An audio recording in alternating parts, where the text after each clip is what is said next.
환영합니다. 바쁜 일상의 소음을 잠시 끄고 하나의 주제를 아주 깊숙하게 파고드는 오늘의 깊이 있는 말씀 탐구 시간에 오신 여러분을 진심으로 환영합니다. 네, 다들 일상의 스위치를 잠시 꺼두셨으면 좋겠네요. 맞습니다. 매번 느끼는 거지만 수많은 정보가 막 스쳐 지나가는 시대잖아요. 그렇죠. 정말 정신없이 지나가죠. 네, 그래서 이렇게 멈춰서서 텍스트의 본질을 뜯어보는 시간은 참 각별한 의미가 있는 것 같아요. 완전히 동의합니다. 깊이 머무른 시간이 꼭 필요하거든요. 특히 오늘 우리가 다룰 내용은 지금 이 방송을 듣고 계신 여러분이 세상을 바라보는 시각, 그리고 마음속 깊은 곳에 가치관을 꽤 강렬하게 흔들어 놓을지도 모르겠습니다. 시작부터 아주 기대가 되는데요. 오늘 우리는 정영기 목사님께서 보내주신 오늘 맥체인 본문을 바탕으로 아주 흥미롭고도 무게감 있는 대화를 나눠보려고 합니다. 아, 맥체인 성경 읽기표 말씀이시죠? 네, 맞아요. 매일 구약과 신약의 여러 권을 동시에 입체적으로 읽어나가도록 돕는 아주 독특하고 역사 깊은 시스템이잖아요. 성경의 전체적인 큰 그림을 보기에 정말 좋은 방법이죠. 그래서 오늘 우리에게 제시된 네 곳의 본문이 출애굽기 19장, 누가복음 22장, 욥기 37장, 그리고 고린도후서 7장입니다. 시대도 다르고 상황도 완전히 다른 네 개의 텍스트네요. 네, 그런데 이 네 개의 텍스트를 관통하는 하나의 거대한 주제가 있습니다. 바로 두려우신 하나님입니다. 두려우신 하나님? 아주 묵직한 주제네요. 사실 현대사회나 오늘날의 일반적인 문화 속에서 우리는 보통 하나님을 묘사할 때 그 온유하심이나 따뜻함, 한없이 자비로운 모습만을 강조하려는 경향이 강하잖아요. 맞아요. 언제나 미소 짓고 계시는 친근한 할아버지 같은 이미지랄까요? 네네. 모든 것을 다 허용해 줄 것 같은 그런 분으로요. 하지만 오늘 우리가 살펴볼 본문들은 그분에게 우리가 마땅히 경외와 존경을 드려야 할 서늘한 두려움이 존재한다고 아주 분명하게 선포하고 있습니다. 피할 수 없는 진리죠. 자, 이제 본격적으로 이 내용을 파헤쳐 볼까요? 본문이 말하는 이 두려움이라는 것은 도대체 어떤 의미인가요? 여기서 정말 매력적인 부분은 텍스가 말하는 이 두려움이라는 단어의 본질적인 성격입니다. 본질적인 성격이에요. 네. 우리가 일상적으로 두려움이라고 하면 가장 먼저 무엇을 떠올리게 될까요? 아무래도 공포 영화 볼 때 느끼는 그런 끔찍한 감정, 아니면 나를 해칠지도 모르는 맹수 앞에서의 공포 같은 거 아닐까요? 그렇죠. 맹목적이고 파괴적인 공포, 즉 테러를 떠올리기 쉬울 겁니다. 숨이 막히고 이성적인 판단이 마비되고 그냥 막 도망치고 싶어지는 그런 본능적인 감정 말이죠. 네, 생각만 해도 식은땀이 나는 그런 느낌이네요. 하지만 오늘 본문들이 일관되게 묘사하는 두려움은 그런 종류의 공포가 결코 아닙니다. 다른 종류인가요? 네, 이것은 창조주의 압도적인 거룩함과 위엄 앞에 선 피조물이 마땅히 가지게 되는 깊은 떨림을 동반한 경외심입니다. 경외심, 테러가 아니라 레버런스라는 거군요. 정확합니다. 이 두 가지는 완전히 다른 방향성을 가집니다. 단순한 공포는 대상을 멀리 피하게 만들잖아요. 그쵸, 무서우니까 도망가야죠. 하지만 거룩한 경외심은 우리를 압도하면서도 동시에 그 존재의 위대함 앞에 우리를 엎드리게 하고 오히려 가장 올바른 자리에 서게 만듭니다. 가장 올바른 자리에 서게 만든다. 멋진 표현이네요. 이 두려움의 감각이 텍스트 속 인물들과 오늘날의 독자들을 어떻게 변화시키는지를 발견하는 것입니다. 공포가 아니라 우리를 올바른 자리에 서게 만드는 경외심이라 그 구분이 이 대화의 뼈대가 되겠네요. 그렇다면 첫 번째 탐구 지점인 구약의 출애굽기 19장으로 가보겠습니다. 이스라엘 백성들이 시내산 앞에 선 장면이죠. 네, 애굽 즉 이집트를 탈출해서 마침내 산 앞에 서 있는 역사적인 장면인데요. 저는 이 텍스트를 읽으면서 약간 마치 블록버스터 재난 영화의 한가운데 서 있는 것 같은 압도감을 느꼈습니다. 시각적인 묘사가 엄청나죠. 출애굽기 19장 16절을 보면 셋째 날 아침에 우려와 번개와 빽빽한 구름이 산 위에 있고 나팔 소리가 매우 크게 들리니 진중에 있는 모든 백성이 다 떨더라. 이렇게 묘사되어 있습니다. 네, 그야말로 압도적인 스케일입니다. 지금 이 이야기를 들으시면서 그 시각적, 청각적 스케일을 한번 상상해 보시겠어요? 황량한 광야 한가운데 우뚝 솟은 거대한 돌산이 있습니다. 돌산 위로 하늘이 변하는 거죠. 네, 그 산 위로 하늘이 새카매지면서 빽빽한 먹구름이 막 소용돌이치며 몰려옵니다. 사방에서 귀를 찢을 듯한 천둥이 연속해서 치고요. 불화살 같은 번개도 내리꽂히고요. 맞아요. 게다가 도무지 인간의 악기로는 만들어낼 수 없는 거대한 나팔 소리가 대지 전체를 진동시킵니다. 그 산 아래 텐트를 치고 서 있는 사람들의 심정이 어땠을까요? 다리에 힘이 풀리고 온몸이 사시나무 떨리듯 떨리는 게 너무나 당연하죠. 그렇죠. 정말 엄청난 공포였을 텐데요. 정말 생생하게 짚어주셨습니다. 사실 현대 독자들은 종종 이 장면을 단순한 고대의 신화적 과장이나 혹은 신이 자신의 물리적인 힘을 과시하기 위해 연출한 극적인 특수 효과 정도로 치부해버리곤 합니다. 그냥 과장된 표현이다 이렇게요. 네. 하지만 이스라엘의 역사적 맥락을 고려하면 이것은 결코 단순한 퍼포먼스가 아닙니다. 신학적인 용어로 이런 장면을 하나님의 현현이라고 부르는데요. 잠깐만요. 현현이란 단어가 조금 어려울 수 있는데 본래 눈에 보이지 않는 영적인 존재인 하나님이 인간의 오감으로 느낄 수 있는 물리적인 방식으로 그 임재를 나타내셨다. 이렇게 이해하면 될까요? 네, 정확합니다. 눈에 보이지 않는 하나님이 불과 구름, 천둥 소리라는 가시적인 형태로 자신을 드러내신 것이죠. 아, 가시적인 형태로요? 그런데 왜 이런 압도적인 방식이 필요했을까요? 산 아래에 서 있는 이스라엘 백성들은 지난 400년 동안 이집트에서 노예로 살았습니다. 400년이요? 엄청난 시각이네요. 그들은 눈에 보이는 화려한 조각상이나 거대한 피라미드 같은 물질적인 우상들에 완전히 익숙해져 있던 사람들입니다. 아, 눈에 보이는 것에 압도당하는 데 익숙했군요. 맞습니다. 이제 막 노예 생활에서 벗어나서 하나님 나라의 백성이라는 새로운 정체성으로 태어나려는 그들에게 눈에 보이지 않는 통치자의 존재감과 무게감을 각인시키는 것은 절대적으로 필요한 경험이었습니다. 일종의 충격요법이었네요. 그렇죠. 하나님의 임재가 얼마나 거룩하고 무거운 것인지, 죄 많은 인간이 그 절대적인 거룩하심 앞에 설 때 얼마나 겸손해져야 하는지를 온몸으로 뼈저리게 느끼게 하는 아주 강력한 시청각적인 교육 현장이었던 셈입니다. 시청각 교육이라 팍 와닿네요. 이들은 곧이어 십계명이라는 거룩한 법을 받아야 했기 때문에 그 법을 수여하시는 분의 절대적인 위엄을 깨닫는 것은 앞으로의 관계 형성에 있어 필수적인 전제 조건이었습니다. 아, 단순히 힘을 과시하는 게 아니라 노예의 근성을 벗고 거룩한 백성으로서의 정체성을 형성하기 위한 필수적인 과정이었다는 거군요. 그렇다면 신의 산의 목적은 분명히 이해가 갑니다. 네, 아주 중요한 맥락이죠. 그런데 여기서 살짝 의문이 생기는 지점이 있어요. 오늘 두 번째 본문인 욥기 37장으로 넘어가면 완전히 다른 상황이 펼쳐지잖아요. 분위기가 확 바뀌죠. 출애굽기가 이제 막 국가의 형태를 갖추려는 수백만 명의 이야기라면 욥기는 이유를 알 수 없는 고통 속에서 가족과 재산, 건강을 다 잃어버린 한 개인의 처절한 이야기입니다. 정말 깊은 절망 속에 있는 상태죠. 네. 그런데 욥기 37장에서 엘리후라는 인물이 등장해서 하나님의 두려운 권능을 아주 길게 묘사하거든요.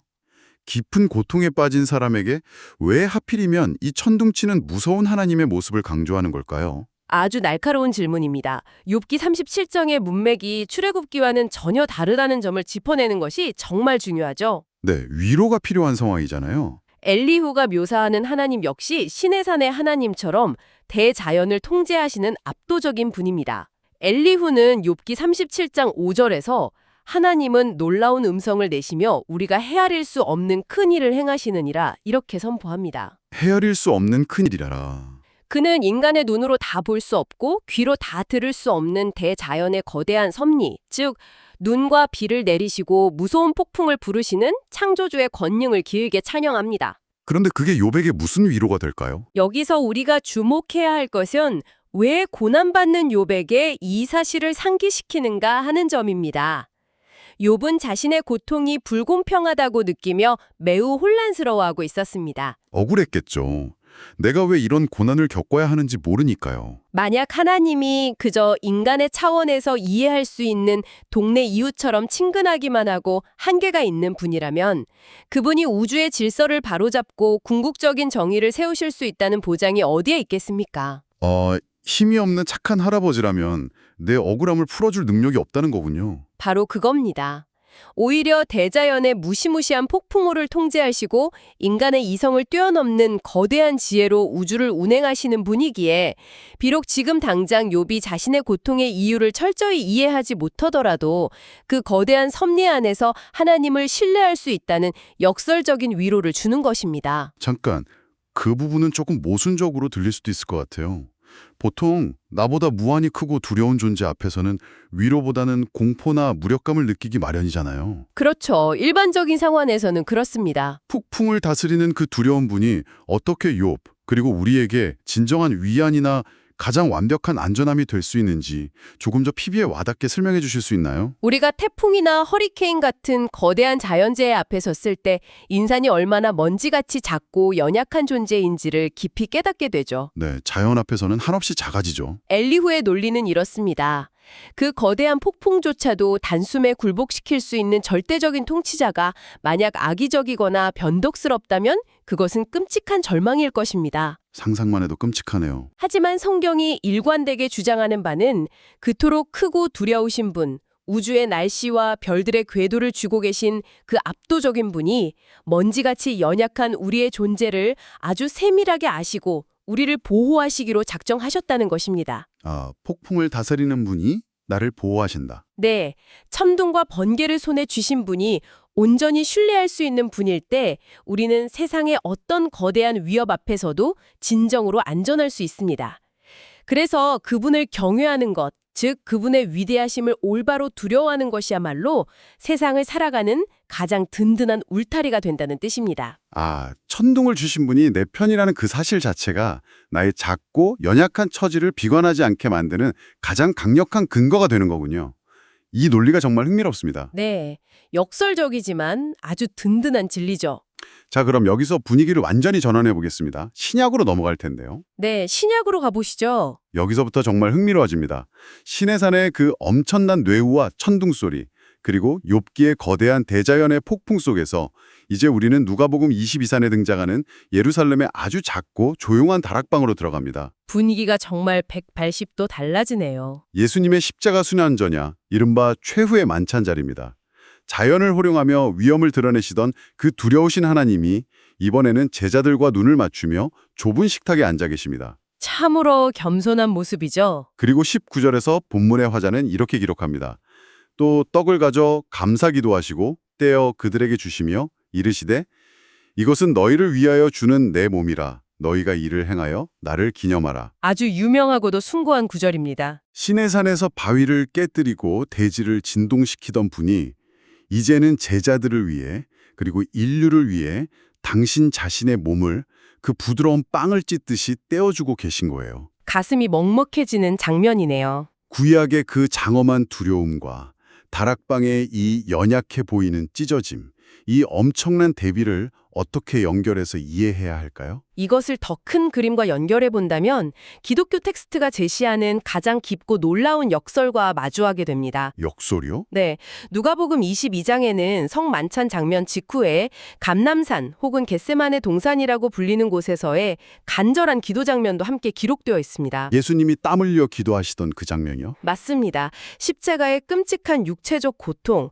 그리고 무엇보다 창조주 아버지와의 단절이라는 그 무서운 진노의 잔 앞에서 텍스트는 예수님이 땀방울이 핏방울이 되도록 고뇌하셨다고 묘사합니다. 그 고통의 깊이는 감히 상상하기도 어렵네요. 여기서 우리는 다시 한번 두려움이라는 주제를 만나게 됩니다.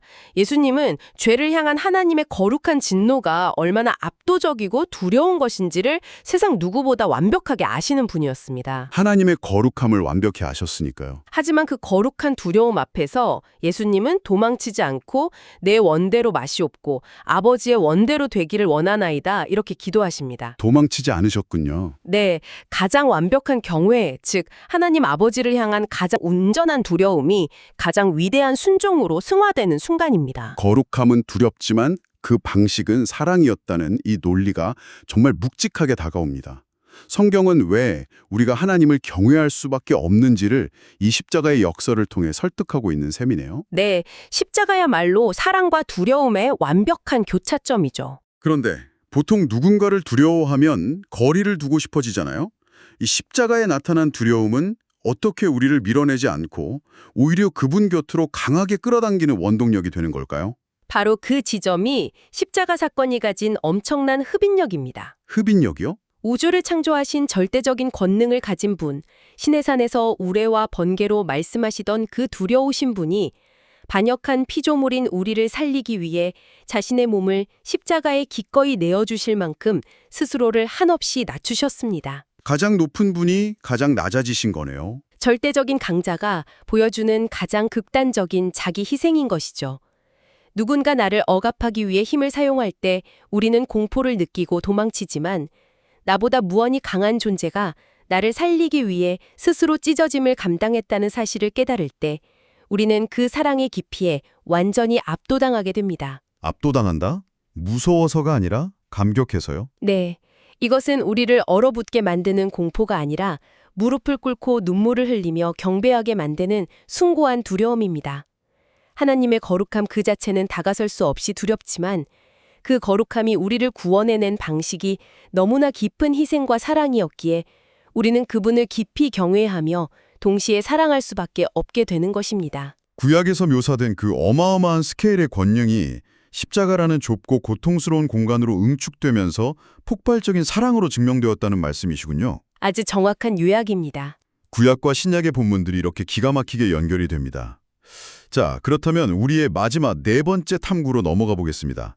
우리 방송을 듣고 계신 여러분께 던지는 가장 실질적인 질문이 될 텐데요. 내 삶에 적용해 봐야죠. 그래서 이 모든 게 우리에게 어떤 의미가 있을까요?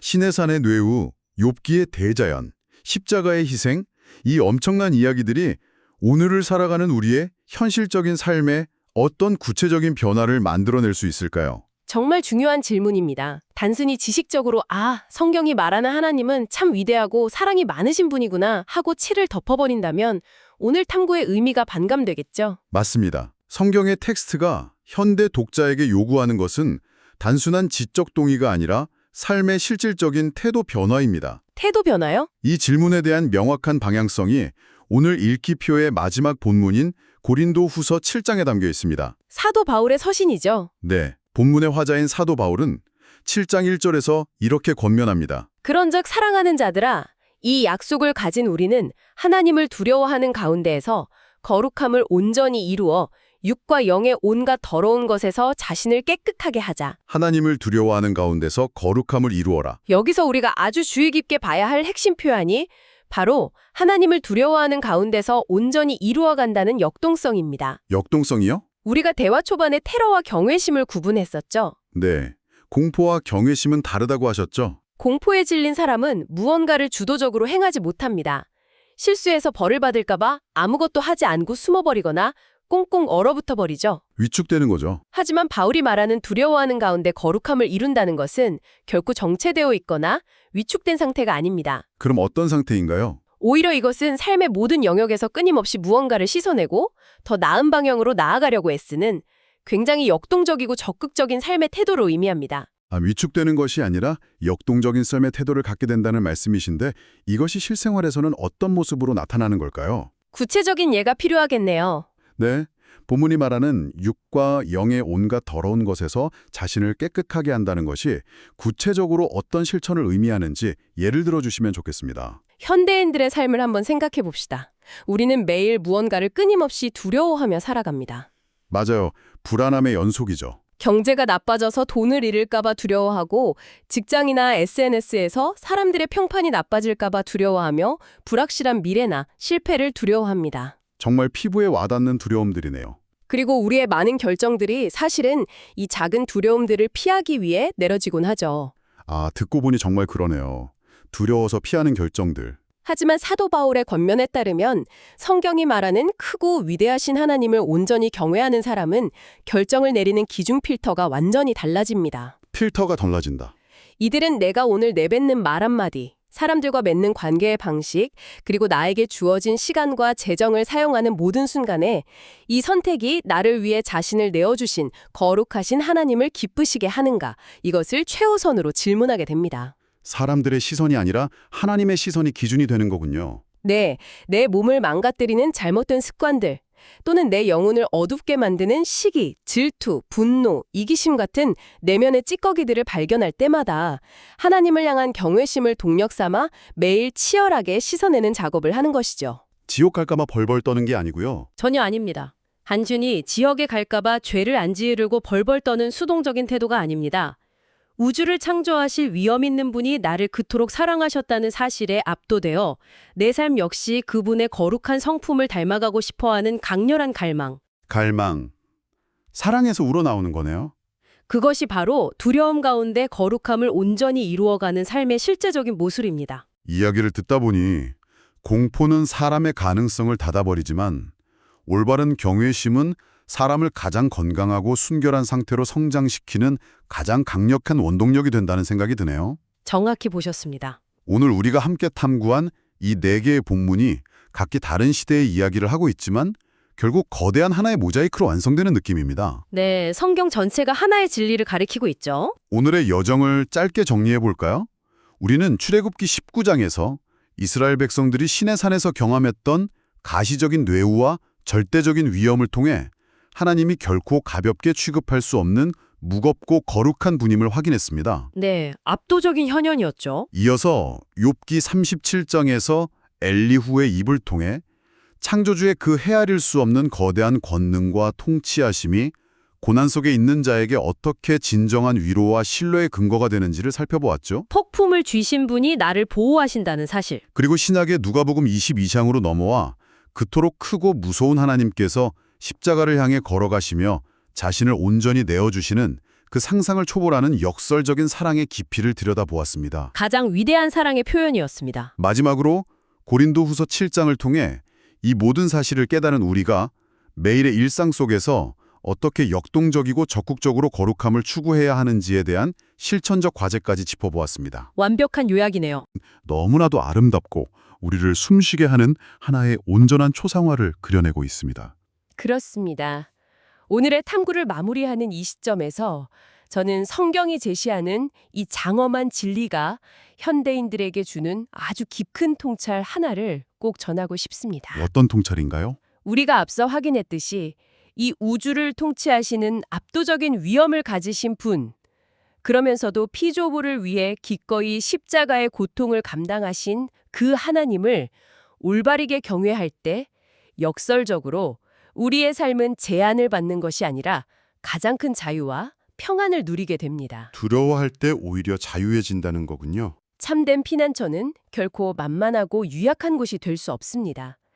절대적으로 강력하고 위험 있는 통치자의 날개 아래 머물 때 우리는 비로소 세상이 주는 수많은 비바람과 혼란 속에서도 흔들리지 않는 닻을 내릴 수 있습니다. 튼튼한 피난처네요. 네, 이 거룩한 두려움이야말로 우리 삶을 지탱하는 가장 튼튼하고 안전한 기초가 되어줄 것입니다. 절대적으로 강력한 통치자의 날개 아래 있을 때 비로소 진정한 평안을 얻을 수 있다는 통찰이 마음속에 아주 깊게 남습니다. 이 지점에서 우리는 아주 중요한 질문을 던지게 됩니다. 네. 오늘 우리가 텍스트를 통해 나눈 이 깊은 이야기들을 바탕으로 지금 이 방송을 듣고 계신 여러분 스스로 곱씹어 볼 수 있는 도발적인 질문을 하나 남겨드리고 싶습니다. 한번 깊이 생각해 보십시오. 여러분 잘 들어보세요. 두려우신 하나님을 온전히 그리고 제대로 경외하게 된다면 세상이 우리에게 주는 다른 모든 자잘한 두려움들, 예를 들어 다른 사람들의 시선이나 평가에 대한 두려움, 경제적인 실패나 뒤처짐에 대한 두려움, 그리고 무엇이 기다리고 있을지 모르는 불확실한 미래에 대한 불안함으로부터 완전히 자유로워질 수 있지 않을까요? 세상의 두려움으로부터의 자유. 가장 크고 두려운 존재를 제대로 두려워하는 사람은 세상의 작은 두려움들에 결코 지배당하지 않는 법이니까요. 내일 아침 여러분이 눈을 떴을 때 오직 하나님을 향한 거룩한 경외심만이 여러분의 하루의 결정과 태도를 이끄는 유일한 기준이 된다면 여러분의 삶은 과연 어떤 방향으로 달라질까요? 와, 정말 묵직하게 다가오는 질문이네요. 가장 큰 두려움을 품을 때 세상의 모든 두려움으로부터 자유로워진다는 것. 네, 스스로에게 꼭 던져보셨으면 합니다. 이 질문에 대한 명확한 답은 제가 섣불리 내릴 수 있는 것이 아니라 지금 이 시간을 함께하고 계신 청취자 여러분이 각자의 치열한 일상 속에서 직접 부딪히며 찾아가셔야 할 몫인 것 같습니다. 네, 삶에서 증명해내는 과정이 필요하죠. 오늘 함께 나눈 텍스트의 통찰들이 여러분의 복잡한 머릿속을 조금은 명료하게 만들어주고 내일의 삶에 작지만 의미 있는 생각의 씨앗으로 심겨졌기를 진심으로 바랍니다. 저도 그러길 소망합니다. 정보가 넘쳐나는 세상 속에서 이렇게 텍스트의 본질을 파고드는 탐구에 귀 기울여 주셔서 정말 감사합니다. 함께 해주셔서 감사합니다. 저희는 언제나 그렇듯 새롭고 흥미로운 관점을 가지고 다음번 깊이 있는 말씀 탐구 시간에서 여러분을 다시 뵙도록 하겠습니다. 생각의 지평이 넓어지는 평안하고 의미 있는 하루 보내시길 바랍니다. 끝까지 함께 해주셔서 감사합니다. 안녕히 계세요. 평안한 하루 보내세요. 안녕히 계세요.